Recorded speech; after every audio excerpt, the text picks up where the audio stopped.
जय भीम नमो बुद्धाय। आप देख रहे WH न्यूज। मैं हूँ विजय खवसे। इस वक्त मैं बोध गया में हूँ और बोध गया में महाबोधि महाविहार की मुक्ति के लिए एक आंदोलन शुरू है। आंदोलन की पल पल की खबर देने के लिए हम नागपुर से बोध गया हमारी WH न्यूज की टीम पहुंची है। लेकिन आज के क्या खबर है, आइए जरा देखते हैं। पूछिए अंदर जी, कल रात पूरा उद्घाटन हुआ है धरना स्थल पर और बोधगया प्रशासन नहीं चाह रहा है कि ये धरना कंटिन्यू चले। आप लोगों का इस पर क्या कहना है? जब आंदोलन शुरू हुआ तो समाज ने विश्वास पाने के लिए ये कहा कि जिस प्रकार पिछला आंदोलन बंद कर दिया गया या छोटे से लाभ के लिए आंदोलन को पूरी तरह से खत्म कर दिया गया, क्या इस बार ये आंदोलन उस तरह तो नहीं होगा। तो हमने तब से शुरू से लेके आज तक यही कहते आए, ये आंदोलन पिछले आंदोलन की तरह खत्म नहीं किया जाएगा, बंद नहीं किया जाएगा। ये आंदोलन कोई संशोधन लेकर नहीं आएगा। इस आंदोलन का उद्देश्य BT एक्ट रद्द कराना है। जब तक BT एक्ट 1949 रद्द नहीं होगा तब तक ये आंदोलन हर परिस्थितियों में, हर समस्याओं में चलता रहेगा। समाज को ये विश्वास दिलाया गया और इसी विश्वास को बनाए रखने के लिए समाज ने जिस तरह से इस आंदोलन को सपोर्ट किया, सहयोग दिया, उन्होंने हर एक तरह से सहयोग करके इस आंदोलन की ताकत को मजबूत किया हर रोज। और आंदोलन का परिणाम यह आया कि देश भर में आंदोलन खड़ा हो गया। हालात आज अभी ऐसे बने जो आप देख रहे 3-4 दिन से लगातार बोध गया से आंदोलन की जो अपडेट है देश में जा रही है, वो अपडेट आंदोलन को लेके समाज में एक शंका पैदा करने लगे कि आंदोलन का अब क्या होगा। और कल तो हद हो गई जब यह निर्णय आया मीडिया के सामने और समाज ने, बौद्ध उपासकों ने, बौद्ध भिक्षुओं ने अपनी प्रतिक्रिया देना शुरू करी। कहने लगे क्या आंदोलन स्थगित हो गया, आंदोलन खत्म हो गया, आंदोलन बंद कर दिया गया। तो जो रोष हमने देखा, जो विरोध देखा, हमने कहा आंदोलन स्थगित नहीं किया गया है। यह निर्णय किसने लिया, किन परिस्थितियों में निर्णय लिया गया, हमें यह मालूम भी नहीं है। प्रशासन केवल यह कह रहा था कि भारत और पाकिस्तान का युद्ध हो रहा है। ऐसी विषम परिस्थितियों में सभी ऑर्गेनाइजेशन ने देश के साथ खड़े होने का वादा किया। हमने भी कहा हम देश के साथ है, देश की सुरक्षा के साथ है, हम अपने सेना के साथ है, जवानों के साथ है।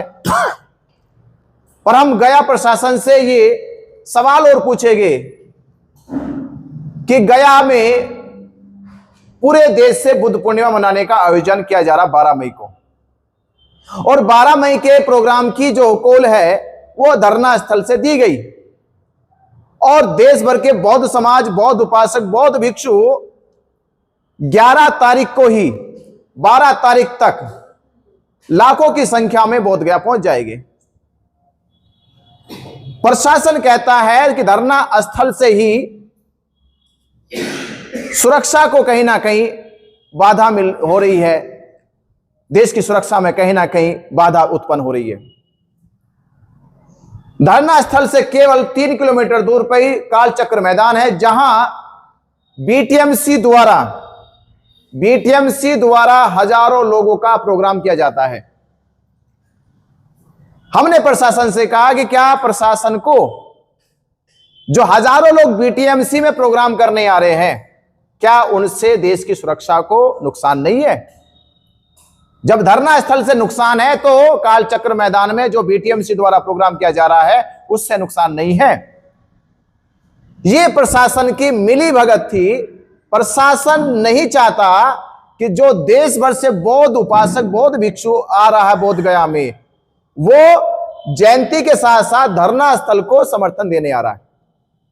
वो जयंती मनाने के साथ साथ जो हमने कॉल दी थी कि इस बार बुद्ध पूर्णिमा मनानी है बोध गया में, तो बोध गया में बुद्ध जयंती मनानी है, बुद्ध पूर्णिमा मनानी है, उसी के साथ साथ धरना स्थल को मजबूत करना, एक ताकत मिलनी है। और ये बड़ा निर्णय होने वाला था धरना स्थल से कि पूरे देश में एक बड़ा माहौल, एक बड़ी नेतृत्व के साथ ये आंदोलन खड़ा होता दिखाई दे रहा था। प्रशासन को लगा ये लाखों लोग धरना स्थल पे, हमारा वो वादा पूरा होने वाला था कि हमने प्रशासन से कहा था कि तुम्हारे रजिस्टर में हजारों लोगों की संख्या काउंट जो अभी तक हुई है वो लाखों काउंट होने वाली है। इसलिए सरकार ने, प्रशासन ने मिलकर हमारी जो हमारे इस आंदोलन का नेतृत्व कर रहे थे आकाश लामा जी, उनके साथ बैठक करके ये रातों रात ये धरना स्थल स्थगित करा दिया गया। और बाकायदा लामा जी ने, बनते प्रज्ञाशील ने, बनते सुनीतपाल ने और 2 लोग आदियों ने मिलकर डीएम को दे दिया लेटर कि हम ये धरना उठा रहे हैं, ये स्थगित कर रहे हैं। जबकि ना तो हमसे पूछा गया, बनते करुणाशील राहुल जी जो करीब 2 महीने से अपने 200 से ज्यादा श्रावणियों को लेकर धरने पे बैठे हैं और धरना बनाया जो उजड़ा हुआ था, जहां खाने की, रहने की, टॉयलेट्स की व्यवस्था नहीं थी, वो सभी व्यवस्था दुरुस्त करी, दुरुस्त व्यवस्था हुई। ये शंका पहले दिखाई देने लगी थी कि धरना कमजोर हो रहा है, तो भंते जी ने जब कमजोरी देखी, धरना कमजोर हो सकता है, उसे मजबूत करने के लिए हमें क्या क्या करना चाहिए, वो सारे इंतजाम किए गए। ये बात हो सकता है कि हमें अंदरूनी पता नहीं लग रही थी कि ये बात जो है बनते प्रज्ञाशील को और आकाश लामा को पच नहीं रही थी कि धरना मजबूत हो। तो 25 मार्च से ही खुशखबरी आने वाली थी दिल्ली से, वो खुशखबरी नहीं आई। फिर दूसरी खुशखबरी अब ये आ गई देश के सामने, बौद्धों के सामने, कि रातों रात प्रशासन के साथ मिलके आकाश लामा और प्रज्ञाशील भंते ने धरना को स्थगित और हटाने का फैसला ले लिया। हम इस फैसले के पक्ष में नहीं है। हमारा केवल यह सरकार से कहना था कि पहला तो सवाल यह था कि जब धरना उठाने की बात हो रही है, धरना स्थगित करने की बात हो रही है, यह धरना एक आदमी का नहीं है। इस धरने में देश का पूरा बौद्ध समाज, बौद्ध भिक्षु और सभी बौद्ध संगठन जुड़े हुए हैं, उनका सभी का सहयोग हर तरह से धरने को मिला। तो हमें 2-3 दिन पहले यह कॉल देना चाहिए था कि प्रशासन हमारे ऊपर ऐसा दबाव बना रहा है, हमें इस परिस्थितियों में क्या करना चाहिए, ये बौद्ध समाज, बौद्ध भिक्षु और बौद्ध संगठन निर्णय ले। हमें टाइम मांगना चाहिए था। और आज हम वो प्रशासन से कह रहे हैं हमें बुद्ध पूर्णिमा तक का टाइम मिलना चाहिए, पहले बुद्ध पूर्णिमा तक की हमें मोहलत मिले, क्योंकि पूरा बौद्ध समाज हमारा बोध गया पहुंच रहा है, उनके साथ विचार विमर्श होगा। विचार विमर्श होने के बाद जो नतीजा निकलेगा, हम प्रशासन और देश के साथ हैं। हम भी चाहते हैं कि हमारे देश की लड़ाई अलग है, हमारे देश की जो लड़ाई है वो बॉर्डर की लड़ाई से बड़ी लड़ाई नहीं है, हम बॉर्डर की लड़ाई पे देश के साथ हैं। प्रशासन से हम यही गुजारिश करेंगे कि हमारी बात को भी सुना जाए, हमारी फीलिंग को भी समझा जाए, हमारी भावनाओं को समझा जाए कि यह आंदोलन हमारी विश्वास का, हमारी आस्था का आंदोलन है। अगर हम इस आंदोलन को खत्म कर देंगे तो हमारी विश्वास का क्या होगा, हमारी आस्था का क्या होगा, और वो जो हजारों लाखों लोग इस आंदोलन में सहयोग कर रहे थे उनकी भावनाओं का क्या होगा। तो प्रशासन से यही कहेंगे, पहला सवाल ये कि इस आंदोलन को स्थगित करने से पहले इसका एक विकल्प निकाला जाता कि आंदोलन को कम करके स्थायी तौर पे कम संख्या में कैसा चलाया जाए। और दूसरा, सरकार से हमारा ये कहना है कि 12 तारीख को लाखों लोग बोध गया पहुंच रहे हैं, हम उनकी व्यवस्था कैसे करें। धरना स्थल पे आप हमें प्रोग्राम करने नहीं दे रहे, फोर्स वहां आप लगा रहे हो, तो ये हजारों लाखों लोग आएंगे, उनके खाने की, उनके रुकने की व्यवस्था कैसी होगी, ये भी सुनिश्चित करे गया प्रशासन। और तीसरा विचार हमारा ये है कि जो रातों रात किया गया, ये देश से पूछा नहीं गया, देश के लोगों से नहीं पूछा गया। और हम बोध गया में थे, बनते करुणाशील राहुल बोध गया में थे, विलास खैरात जी भी इस आंदोलन की लगातार देश भर में घूम घूम के लोगों को प्रेरित कर रहे थे, इनसे नहीं पूछा गया। और तमाम लोगों से हमारी बात, दिल्ली के लोगों से हुई, महाराष्ट्र के कुछ लोगों से बात हुई, मध्य प्रदेश के लोगों से बात हुई, छत्तीसगढ़ के लोगों से बात हुई। आप सबको भी जो सुनाई दे रहा होगा, उन सबको भी पता होगा क्या स्थगित करने में आप लोगों से पूछा गया। तो जवाब आएगा नहीं पूछा गया। तो ये रातों रात आंदोलन उठाने का और स्थगित करने का फैसला क्यों लिया गया। तो हम इस फैसले के पक्ष में नहीं है। ये बात होती, सामूहिक होती सरकार के साथ बैठ के, तो शायद हम भी और आप भी इस पर सहमति बनाते। तो मीडिया बंधुओं से हम ये कहेंगे, ये आंदोलन अभी खत्म नहीं हो रहा, स्थगित नहीं हो रहा जब तक हम ठोस बात सरकार के साथ ना कर ले। पंडित जी, आपको लामा जी ने पूछा नहीं, क्यों पूछा नहीं, क्या कारण है, ठोस कारण क्या है? ठोस कारण यह है कि लामा जी की जो योजना है वो दो लोगों के बीच की योजना है, वो नहीं चाहते कि तीसरा आदमी हमारी योजना में आए। तो हमने कहा कि ये आपकी योजना हो सकती है दो लोगों के बीच में, पर हम आपकी योजना में नहीं, हम आंदोलन की योजना में हैं। और आंदोलन जो है वो महाबोधि महाविहार का है। इस आंदोलन का सबका सहभागी है, पूरे देश के साथ हमें, और देश के आंदोलन को हम इस तरह से दो लोगों के बीच में बिकने नहीं देंगे। आपके पास में जो धम्मदान आया है वो आपने लामा जी तक के पहुंचाया नहीं है, बहुत सारा लाखों रुपए धम्मदान आया, ऐसा उनका कहना है। देखिए, लामा जी को पास 2.5 करोड़ रुपए पहुंचा है। तो लामा, उसका बताइए थोड़ा कि धम्मदान आपने कहा। लामा जी के पास 2.5 करोड़ रुपए आया। हमारे पास जो दान आया उस दान की व्यवस्था हमने 12 तारीख के प्रोग्राम के लिए तैयारी कर रखी है।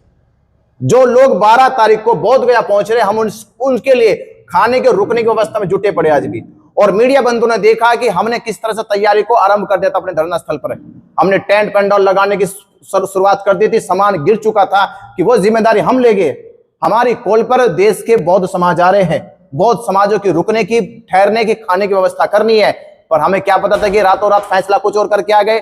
और उन्होंने फिर प्रशासन से मिलकर हमारे पेंडोल को, हमारे सामान को, हमारे जितना भी टेंट का सामान होता है, खाने का जो सामान होता है, वो वहां से उठवा दिया गया। पर हम ये नहीं करे कि वहां से उठ गया तो व्यवस्था नहीं करेंगे, हम फिर भी व्यवस्था देंगे। हम आने वाले सभी अपने धम्म उपासकों को खाने की व्यवस्था देंगे। इससे बेचिंत रहिए।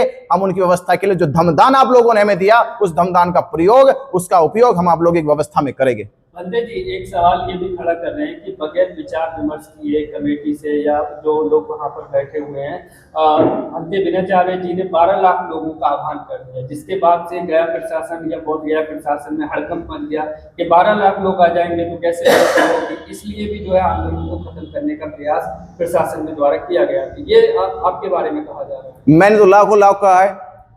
लामा जी का वीडियो तो 2-3 बार ऐसा करोड़ों करोड़ों का है। ये किससे विचार विमर्श हुआ? करोड़ों करोड़ों कहां से आएंगे? जब लाख लाख ने ऐसे तो करोड़ों करोड़ों कहां से आएंगे? अगर करोड़ों करोड़ों का आह्वान किया जा सकता तो लाखों लाखों तो छोटा सा है। ये मनोबल का आह्वान होता है। समाज हमारा, जब हम संख्या काउंट करते हैं कि भारत में करोड़ों बुद्धिस्ट है, तो लाखों क्यों नहीं आ सकते? और लाखों का अगर डर प्रशासन को है, सरकार को है, तो फिर हमारी मान क्यों नहीं लेते? अगर उनको यह डर था कि लाखों लोग आ जाएंगे, लाखों लोग एक जगह इकट्ठा हो जाएंगे, तो हमारी मांग पूरी कर दे। फिर हड़कम की बात नहीं, ये ताकत की बात थी। प्रशासन या देश के लोगों को पता चलता कि बौद्ध कमजोर नहीं है, अल्पसंख्यक नहीं है, वो बहुसंख्यक है, हजारों के साथ लाखों में भी आ सकते हैं। हमने इस मनोबल के साथ, इस ताकत के साथ यह आह्वान किया। आप ये कह रहे हैं कि आंदोलन खत्म नहीं होगा, स्थगित नहीं होगा, लेकिन अगर प्रशासन कार्रवाई करता है, टेंट उखाड़ता है, तो आप लोगों का क्या एक्शन होगा, क्या प्लान?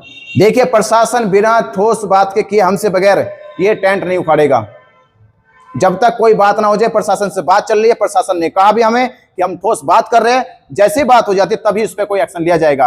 और हमने कहा बिना हमारी बातचीत के कोई आगे प्रशासन इसमें कार्रवाई ना करे भी। ये तो पूरा देश आ रहा, इस पे आपको जिम्मेदार ठहराया जाएगा। आप डीएम से मिलने वाले थे? आप डीएम से मिलने वाले थे क्या? मिलने वाले हैं? हाँ, उसकी तैयारी अब यहाँ से कॉन्फ्रेंस के बाद हम प्रशासन से मिलने जाएंगे। रात एसएचओ आधार कार्ड मांग रहा था आप सभी लोगों पे, मतलब उसको इतना भी नहीं पता कि धम्म गुरु खड़े हैं, पिछले 2-3 महीने से लगातार आंदोलन का साथी है वो लोग। उसके बावजूद मुझे लगता है कि एसएचओ का रवैया कुछ कह रहा है, इशारा कर रहा है कुछ। इसका जवाब मैं दे दूं? जी हाँ, देखिए, हम धर्म गुरु किसके हैं? बौद्धों के हैं। हम नेतृत्व तो किसका करते हैं? बौद्ध धर्म का करते हैं। इस आंदोलन ने, भले ही यह महाबोधि महाविहार की मुक्ति का आंदोलन था, लेकिन धम्म गुरुओं की गरिमा को गिराने का काम भी किया। जब नेतृत्व करता ही भिक्षुओं का सम्मान नहीं करेंगे तो पुलिस प्रशासन क्यों करेगा? एक छोटी सी कॉल पर भिक्षुओं को लेकर के थाने में बैठ जाना, एक छोटी सी कॉल पर भिक्षुओं को अधिकारियों के सामने बिठा देना, यह गलत था। हमने पहले भी कहा था, किसी भी ज्ञापन को देने के लिए भिक्षुओं को मत लेके जाओ। ज्ञापन देने का काम इस धरने की जो समिति बने, उसमें उपासक लोग हों, उपासिकाएं हो, वो जाएं और ज्ञापन लेके जाएं। पुलिस प्रशासन से डायलॉग करने का काम उपासक करें। भिक्षु धरने की व्यवस्था को धर्म के अनुसार करे। लेकिन मैं बता देना चाहता हूं, अब से पहले जो नेतृत्व करता थे उनको किसी की सलाह की आवश्यकता नहीं थी। तो पुलिस भी जानती है कि यहाँ भिखों की कोई गरिमा नहीं है, तो उनका व्यवहार वैसा ही हो जाता है। लेकिन हम पुलिस ने हमारे साथ ऐसा व्यवहार किया, कैसा कर रही है, इस पर हमें कोई अफसोस नहीं, क्योंकि जब हम आंदोलन करते हैं, लड़ाई करते हैं, तब हम अपने साथ होने वाले व्यवहार की फिक्र नहीं करते हैं, हमें फिक्र आंदोलन की है। क्या आपको लगता है प्रशासन और लामा जी का मिली साठगांठ? देखिए, मैं ये नहीं कहता कि साठगांठ है, लेकिन प्रशासन से गुपचुप बात करना, आंदोलनकर्ताओं को विश्वास में लिए बगैर, मैं अकेला आंदोलनकर्ता नहीं हूं, मैं उस आंदोलन का एक हिस्सा हूं। विनाचार्य जी उसके एक हिस्से हैं, और वहां बैठे हुए सैकड़ों लोग उसके हिस्से हैं। हजारों लोग जो दूर बैठे हैं हमें आर्थिक सहयोग दे रहे हैं, यहाँ की व्यवस्था में जनबल जुटा रहे हैं, हमारे प्रति फिक्रमंद है, वो सब इस आंदोलन में शामिल हैं। और मैं कहना चाहता हूं, जब कोई विषम परिस्थिति आती है, सामान्य परिस्थिति में नेतृत्वकर्ता निर्णय लेते हैं, सामान्य परिस्थिति में जो आंदोलन के मुखिया हैं वो फैसला करते हैं, लेकिन विषम परिस्थिति आती है तो उन्हें सबको पूछना पड़ता है। आकाश लामा जी ने, बनते प्रज्ञाशील जी ने यहाँ समाज की और आंदोलनकर्ताओं की उपेक्षा की है, और उसका परिणाम है कि प्रशासन हावी हो गया, आंदोलन कमजोर हो गया। सर, 3 दिन पहले आप क्यों अलग हो गए, ये सवाल खड़ा कर रहे हैं वो लोग कि घंटे राहुल जी क्यों चले गए, और कह रहे हैं कि बर्तन तक ले गए, वो प्लेट चम्मच ये सारी चीजें ले गए। देखिए, के नाम पे सुनिए मेरी बात सुनिए। पहली बात तो आप कोई भी बता दो कि मैं आंदोलन से अलग हुआ हूं, मैं आज भी आंदोलन से अलग नहीं हुआ।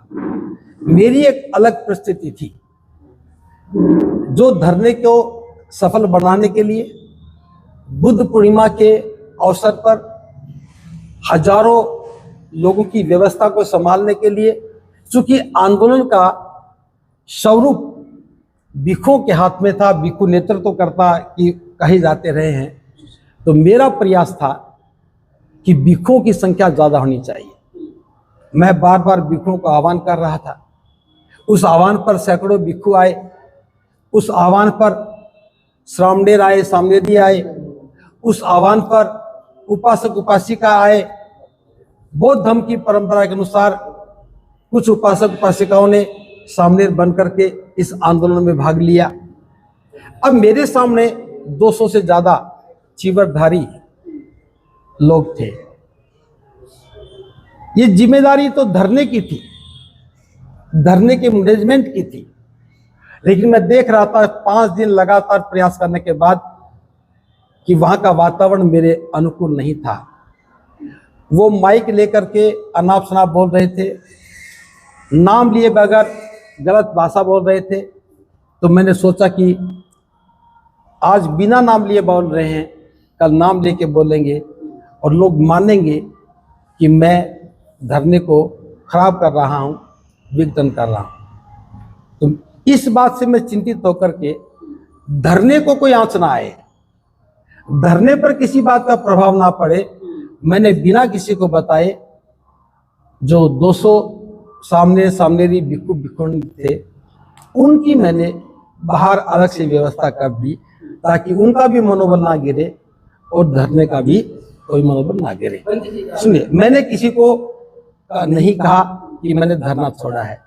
मैं किसी भी योजना में बाधा नहीं बनना चाहता था, मेरी वजह से कोई बाधा ना बढ़े, ये फैसला मेरा उस लिए था। मैंने कभी नहीं कहा कि मैंने धरने को छोड़ा है, मैंने कभी नहीं कहा कि मैं धरने से अलग हूं। मैं आज भी धरने के साथ हूं, जब भी मैं धरने के साथ। बंदेपाल ने आपके ऊपर में चीवर घोटाले का भी आरोप लगाया है, उसके बारे में बताइए, क्या चीवर घोटाला क्या है? देखिए, चीवर पहनने वाला क्या चीवर का घोटाला करेगा? ये धरने की मैनेजमेंट का फैसला था कि आने वाले भिक्षुओं को हम चीवर दान करेंगे, सामनेरों को चीवर देंगे। उसके तहत उन्होंने एक व्यवस्था की, चीवर मंगवाए। मेरे पास 180 नए लोग आए,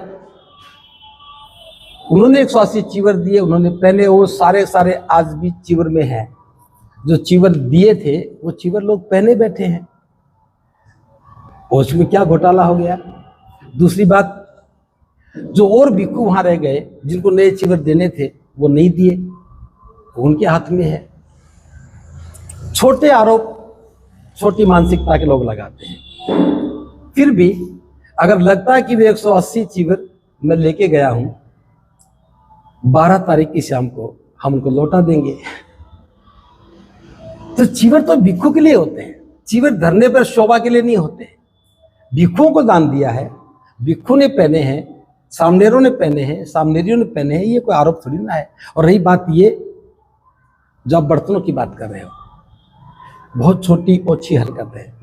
जब ये धरना शुरू हुआ, मैंने आगरा से बिछाने के लिए कारपेट, हरे रंग की मेज, सफेद चादरें, सफेद पर्दे और 20 कुर्सियां आगरा से खरीद करके भिजवाई थी इस आंदोलन में, क्योंकि बैठने में दिक्कतें आ रही थी। मैं पहले दिन जाके बैठा था जब वहाँ बिछाने के लिए कोई व्यवस्था नहीं थी। 3 दिन तक पॉलीथीन की पन्नी पर बैठे थे, तो मैंने वहाँ से जाते ही ये सारी व्यवस्था की। मैं धरने के लिए बहुत व्यवस्था में लगा हुआ था। मैं धरने में देख रहा था 2 महीने से कागज की प्लेट पर खाना खा रहे थे और खाते खाते खाने का स्वाद भी बिगड़ गया था। मैं चाहता था कि भिक्षुओं का सम्मान बढ़े, लोग भिक्षुओं की गरिमा को समझें। इसलिए मैंने खुद जाकर के बाजार से स्टील की प्लेट, स्टील के कप, स्टील की चम्मच, चाय के कप लेकर के आया और न केवल भिक्षुओं को बल्कि सारे उपासकों को 3 दिन तक खाना खिलाया। चूंकि वो सारे भिक्षु सामने मैं बाहर लेके गया, उनको खाना किस में खिलाता, तो मैंने उसको सारी को खाना खिलाने में किया। ना वो दान दी गई थी, ना धरने की थी, ना धरने की व्यवस्था में किसी ने पैसा दिया। और फिर भी इनको लगता है कि धरने में आवश्यकता है, तो बुद्ध पूर्णिमा के बाद हम उनको लौटा भी देंगे। वो व्यवस्था के लिए था, मेरे लिए नहीं था। मैं बहुत गैम नहीं रहता हूँ, और बर्तन लेके कौन कहाँ जाएगा, ये धरने का हिस्सा है। मैंने उन सब की व्यवस्था के लिए खरीदा है। तो ये सब छोटे आरोप हैं। बड़े गुनाह को छुपाने के लिए छोटी छोटी बातें की जाती हैं। गुटबाजी चल रही है, ऐसे में गुटबाजी में जो हमारा जो प्रश्न है महाबोधि महाविहार मुक्ति का, क्या ये हल हो जाएगा? देखिए, मैं बता रहा हूँ, ये बहुत ही आपकी बात बिल्कुल सही है। मैं कहता हूँ हम किसी गुट में नहीं है। मैं पहला व्यक्ति हूँ, मैंने आकाश लामा जी का, भंते प्रज्ञाशील जी का नेतृत्व स्वीकार किया, और मैंने कहा भी था आपके नेतृत्व पर हमें कोई आपत्ति नहीं है, भंते प्रज्ञाशील के नेतृत्व पर कोई आपत्ति नहीं है। हम अपनी भूमिका में हैं, हम इस आंदोलन को कामयाब करना चाहते हैं। हम किसी भी गुटबाजी का शिकार नहीं होंगे और गुटबाजी होने भी नहीं देंगे। लेकिन सवाल ये रहा, जैसे जैसी मजबूती के साथ हमने काम किया, इन्होंने खुद अपना गुट बना करके हमसे हर बात को छुपाने की कोशिश की जाती है। आप देख रहे होंगे पिछले 1.5 महीने से मैंने कोई भी प्रेस कॉन्फ्रेंस नहीं की, मैंने कोई प्रश्न नहीं पूछा। क्यों? क्योंकि मेरा मकसद आंदोलन को मंजिल तक पहुंचाने में काम करना था। और आज भी मैं कह रहा हूं, हम किसी पर कोई अविश्वास नहीं करते। मैंने आज तक किसी पर आरोप नहीं लगाया। आरोप अब जो लग रहा है, हम सबके बोध गया में होने के बावजूद भी एक इतना बड़ा निर्णय लिया गया कि धरने को स्थगित किया जाता है, हमें क्यों नहीं बताया गया? हम पूरी ताकत के साथ यहां बैठे हैं, इसके पीछे क्या रहस्य है, हमसे क्यों छुपाया गया? बिहार के लोकल लोग जो दिन रात यहाँ सेवा करने आते हैं, दिन रात यहाँ काम करते हैं, उनको विश्वास में क्यों नहीं लिया गया? अगर प्रशासन का कोई बड़ा दबाव था तो आकाश लामा जी को, भंते प्रज्ञाशील जी को वहां से बात करने के बाद आकर के धरना स्थल पर अगर पब्लिक में ना सही तो 150 लोगों के बीच में चर्चा करनी चाहिए थी कि हमारे सामने एक ऐसी परिस्थिति आ गई है, अब फैसला आपको करना, बताओ हम क्या करें। और एक मिनट मैं कहना चाहता हूं, जो संघ का फैसला होता हम उस संघ के फैसले के साथ होते। ये फैसला संघ का नहीं हुआ, संगठन का फैसला नहीं हुआ, ये व्यक्ति का फैसला है। और एक बात मैं और बता दूं जो आप शायद नहीं पूछोगे, ऑल इंडिया बुद्धिस्ट फोरम का जिक्र करते हैं, ऑल बुद्धिस्ट ऑर्गेनाइजेशन का जिक्र करते हैं। आज तक लामा जी ये नहीं बता पाए कि ऑल बुद्धिस्ट ऑर्गेनाइजेशन के मेंबर कौन कौन है, ऑल बुद्धिस्ट फोरम के मेंबर कौन कौन है। मैं मेंबरशिप की बात कभी नहीं करता, हम बिल्कुल भी जब भी कहा था कि हम मेंबरशिप की बात नहीं करते, लेकिन आंदोलन को चलाने के लिए, धरने के लिए एक समिति का होना जरूरी होता है, आंदोलन संघर्ष समिति। आज तक वो नहीं बनी है, जो बनी है वो सिर्फ आपको बताने के लिए, उसका कोई पेपर वर्क नहीं है, कोई डॉक्यूमेंट नहीं है, और इसीलिए ये फैसला व्यक्तिगत हुआ। अगर वो कोई फॉर्म होती, अगर उसके एग्जीक्यूटिव मेंबर होते, वो कहते हम ये 20 लोग बैठ के फैसला कर रहे हैं, 20 लोगों में से 15 बैठे होते, 10 बैठे होते, वो एक प्रेस कॉन्फ्रेंस करते तो हम उसका सहयोग करते, क्योंकि नेतृत्व अगर किसी भी विषम परिस्थिति में फैसला लेता है तो हम उसके साथ खड़े होते हैं। लेकिन अकेले फैसला लेकर के प्रेस कॉन्फ्रेंस कर देना, ये समाज के साथ, भिक्षु संघ के साथ और आंदोलन के साथ एक विश्वासघात था। इसलिए आपको लगता है कि हमारा गुट है। मैं फिर कह रहा हूं, हमारा कोई गुट नहीं है, हम अलग से कोई काम नहीं करने वाले, हम अलग से कोई व्यवस्था की बात नहीं करने वाले। अभी तक भी हम उसी धरने के लिए काम करते रहे थे और आज उसी धरने के लिए काम करते रहेंगे। और मैं फिर कह रहा हूं, हमारे नाम से कोई अलग गुट नहीं होगा। तो आप सब धरना में बैठेंगे वहां पे? देखिए, अगला कदम क्या रहेगा? अगला कदम तो हम पहले देखने दो, हम प्रशासन के पास जा रहे हैं, बात करेंगे, हम उन्हें कहेंगे कि बुद्ध पूर्णिमा तक कम से कम हमें सोचने समझने का अवसर दो। जो लाखों लोग आ रहे हैं, अभी आपने भंती विनय से किया, ये आपने आह्वान क्यों किया? कोई भी आह्वान आंदोलन के व्यक्ति कर सकता है। अब मैंने भी कहा सभी भिक्षुओं को आना चाहिए, क्या इसके लिए कोई परमिशन लेनी पड़ेगी? आंदोलन में हम रोज कहते हैं कि सभी उपासकों को आना चाहिए। ये नीतिगत फैसले नहीं होते, ये उस धरने की शक्ति की कामयाबी के लिए कहा जाता है। इन्होंने कहा 12 लाख आएंगे, ये कहते 12 करोड़ भी आएंगे, तो उसमें कोई एफआईआर दर्ज होती है क्या? राजनेता कार्यक्रम करते कहते लाखों लोग आएंगे और आते सैकड़ों। ये पब्लिक ओपिनियन रहती है, पब्लिक में मैसेज देना होता है। और ये सब किसके लिए थे? क्या इन्होंने ये कहा कि मेरे लिए आओ? मैंने जब भिक्षुओं से आह्वान किया तो क्या मैंने कहा कि मेरे लिए आओ?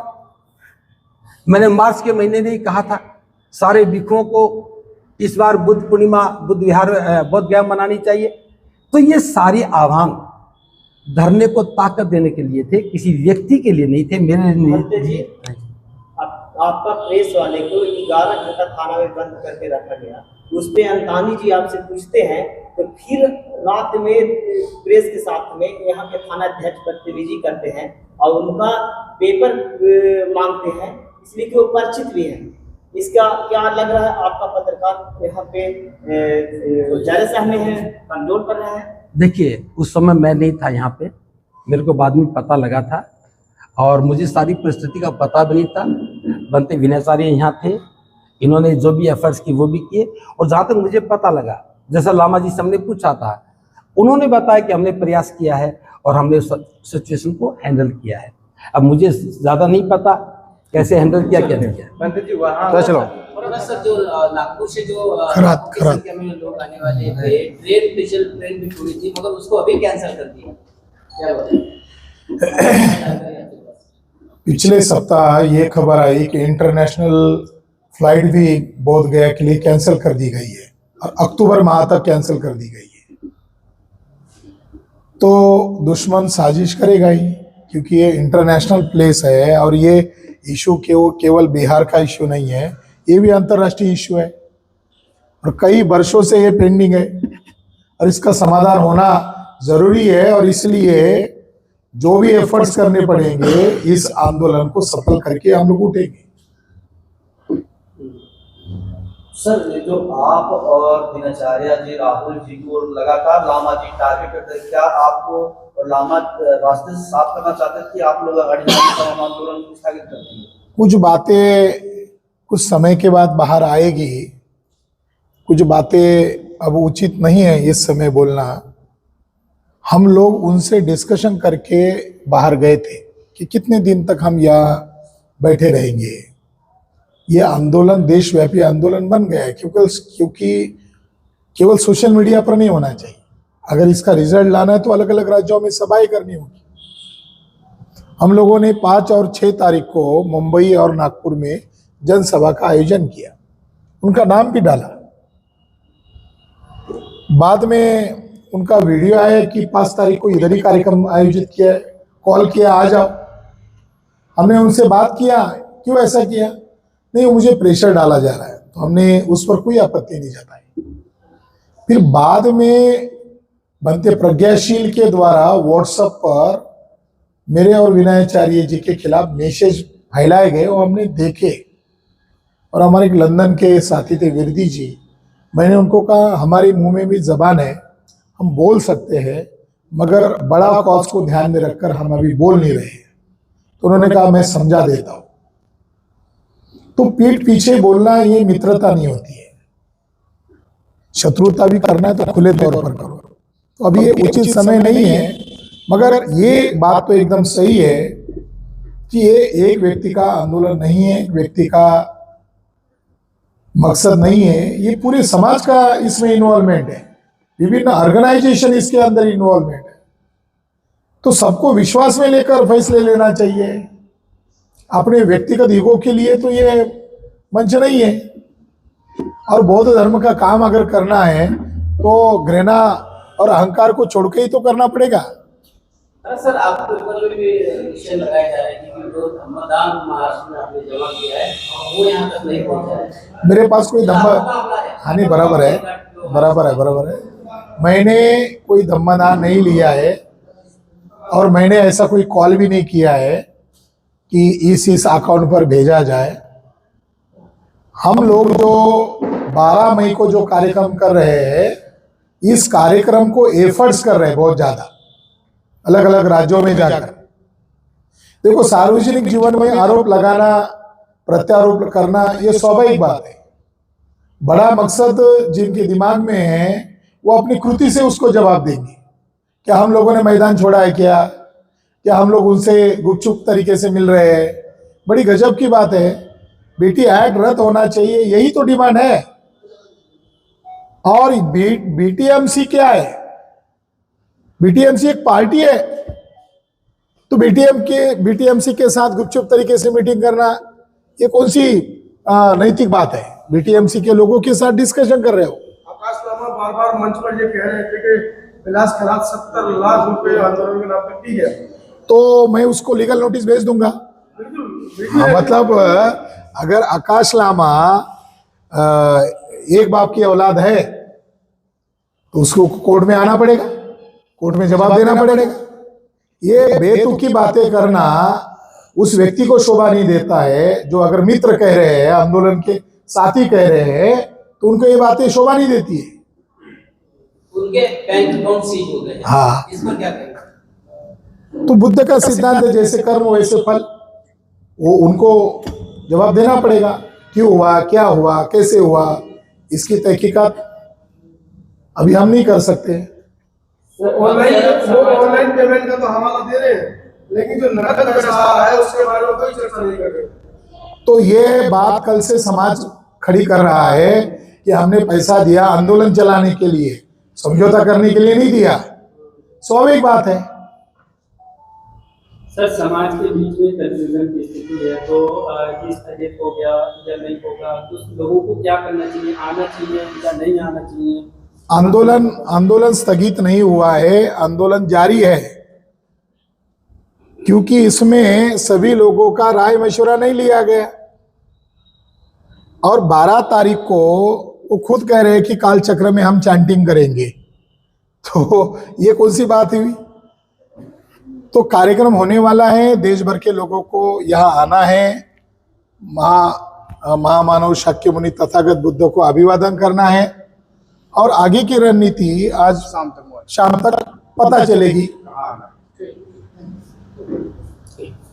दोस्तों, आज की खबर आपने देखी है कल फिर मिलेंगे और एक विशेष आंदोलन की खबर के साथ। तो तब तक के लिए देखते रहिए WH न्यूज, लाइक करें, सब्सक्राइब करें। हाँ, हमारी स्वतंत्र पत्रकारिता को मजबूत करने के लिए दिए हुए स्कैनर पर धम्मदान अवश्य करें। जय भीम, नमो बुद्धाय।